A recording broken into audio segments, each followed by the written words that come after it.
Continuando o módulo de gestão, hoje vamos falar sobre 5S. Tá? É um assunto muito bom, que é um assunto hoje que se está trabalhando muito nas empresas. Algumas empresas já são pré-requisitos de alguns estagiários já conhecer do 5S. Né? Não precisa ter a habilidade completa de trabalhar do 5S, mas conhecer um pouco de 5S. O que seria 5S? Vamos lá. Na prática desenvolvida no Japão, com o objetivo de desenvolver padrões de limpeza e organização para proporcionar o bem-estar de todos. Também conhecido, né, mundialmente conhecido como housekeeping. Né? O que é housekeeping? É a arrumação da casa. Né? Então, o japonês, ele quando teve a Segunda Guerra Mundial, teve aquelas duas bombas, né, que matou muita gente. Então, eles teriam que se reerguer novamente. E como é que eles poderiam fazer isso? Então, eles adotaram uma metodologia que eles tiraram da dona de casa mesmo, né? A dona de casa tem as suas arrumações, então ele teve essa ideia. Então começou a reerguer novamente uma estrutura que é o Japão hoje, através do 5S. Então as empresas viram que essa metodologia de trabalho funcionou e continuou fazendo. O que é 5S, né? Quais são os significados do 5S? Bem, no Brasil não tem condições de manter a nomenclatura 5S, né, com a tradução. Né? O que seria a tradução? O senso de utilização, o senso de arrumação, o senso de limpeza, o senso de saúde, higiene e o senso de autodisciplina.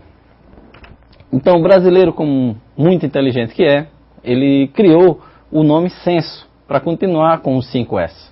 Então ficou o senso de utilização. O que é o senso de utilização?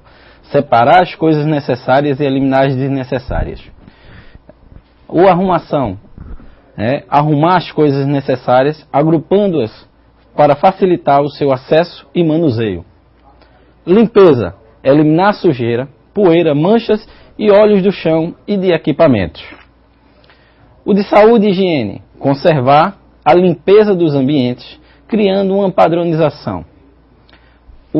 O que eu acho o base de todos é o do autodisciplina. Cumprir rigorosamente o que foi determinado, preservando os padrões estabelecidos.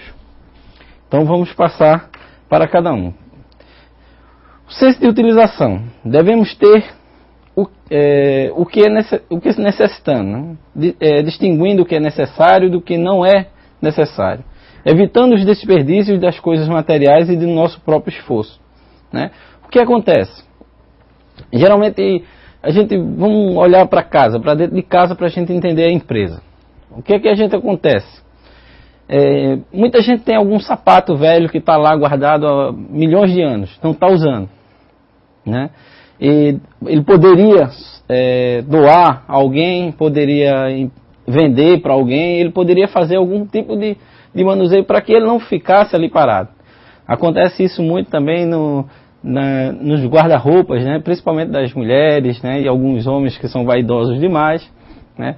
Mulheres têm vários tipos de sapatos que não utilizam. Né? São roupas antigas que não fazem utilização dela. Então, trazendo isso para a empresa. Tem muitos locais de trabalho que as pessoas trabalham, né, com máquinas de datilografia, no caso, antigas, que não funciona mais, mas está guardada lá. Não tem utilidade. Então não tem mais utilidade. Então deve-se usar o senso de utilidade.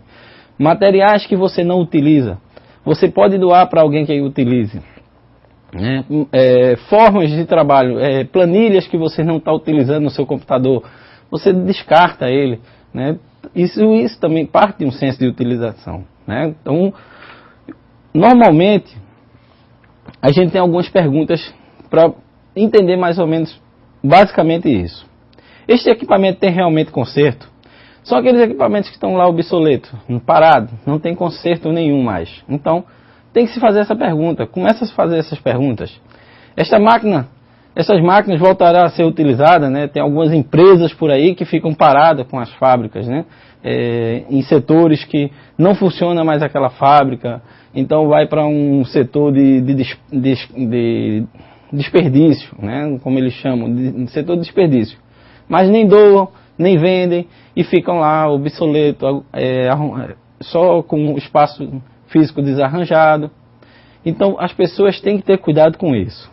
Esses relatórios precisam ser mantidos por quanto tempo? Então, nós sabemos que um PPRA ele tem que ser mantido por 20 anos. Né? Então, ele tem que ser guardado por 20 anos. Um material de CIPA, ele precisa ser guardado por quanto tempo? Por 5 anos. Então, ele já está aqui há 10 anos. Para que está guardando? Descarta, manda para o arquivo morto, ou então dá um destino a ele que não fique mais naquele setor. O que é realmente importante para que eu possa tomar minhas decisões? Nós temos que ter cuidado. Essa frase, se você fizer, você vai mudar muitas decisões que você vai ter. O que é realmente importante para que eu possa tomar minhas decisões? Os materiais vão ser utilizados? Vão. Se vão, para quê? Não vão mais, vão estar lá guardado, mas deixa aí que foi o meu primeiro material que eu comprei. Bem, então vamos abrir um museu, né? Já que ele é tão útil para você, né? Desta forma, guardar porque o dono da empresa acha que aquilo ali é o símbolo da empresa como começou. Então, indique ao dono da empresa, vamos abrir um museu em nome da empresa, mostrando como a empresa surgiu. Então você está dando uma utilização a ela, não descartando, apenas deixando de lado. Você não precisa, então não adquira, né? A pessoa não precisa, então não forneça. Se você sabe que um colega não precisa de um material, para que eu vou fornecer? Só para descartar o meu? Eu descarto o meu e deixo no palavreado normal mesmo, a gente deixa a bomba para o outro. Isso está errado, então não adianta. Antes de falar, pense e resuma. Principalmente técnico de segurança. Técnico de segurança, normalmente, ele tem o dom da palavra. Ele fala muito, ele conversa muito. Isso é normal da profissão. Não se acha estranho, não. Isso é normal da profissão. Mas tem uma coisa que sempre diz, né? Deus nos deu 2 orelhas e uma boca. Então, se ele deu 2 orelhas, 2 ouvidos, foi para escutar mais do que falar menos. Né? Então, você tem que pensar, escutar e raciocinar antes de estar falando. Está ruim? Não aceite. Né? Vou aceitar só porque o fornecedor é muito meu amigo, o fornecedor é muito bom, o EPI que ele está me mostrando não serve muito, mas é um fornecedor bom. Não aceite. É um material que você não vai utilizar, então não aceite. Então a gente tem uma tabelinhazinha, né, que a gente chama de organograma. Né? Então ele diz assim, eu tenho um item, está em perfeitas condições de uso, né? Quantidade adequada e frequência de utilização adequada. Então, posso utilizar. Né? Sem condição. Né? Sem condição de uso. Quantidade inadequada e frequência de utilização inadequada. Não pode ser utilizado. Então, se você faz essa tabelinha, você vai descobrir que muita coisa que você está utilizando não tem necessidade. Então, você pode descartar. Parece desnecessário. Preferivelmente, não utilizar. Vai utilizar improvável, então é uma coisa que você não deve guardar. Se daqui a 5 anos é que eu vou utilizar, então para que eu vou estar guardando? Utilizei hoje e não vou utilizar mais nunca. Então descarte, faça as suas ponderações e você consegue trabalhar melhor. Então técnico de segurança, ele tem que ser organizado. Técnico de segurança, ele tem que começar... Billy, passa para mim, por favor. Técnico de segurança, ele tem que pensar que toda a atividade dele depende da organização dele. Se ele é organizado, ele vai conseguir ser o melhor técnico de segurança. Não basta, gente, o técnico de segurança ser apenas um técnico de segurança por aí. O mercado está cheio de técnico de segurança. Mas só quem ganha o mercado são aqueles que fazem um diferencial. E a organização, o modo de trabalhar nas gestões, é o que faz você ser o melhor. Então trabalhe para ser o melhor. Mostre que você é o melhor. Tatiana, tem alguma pergunta?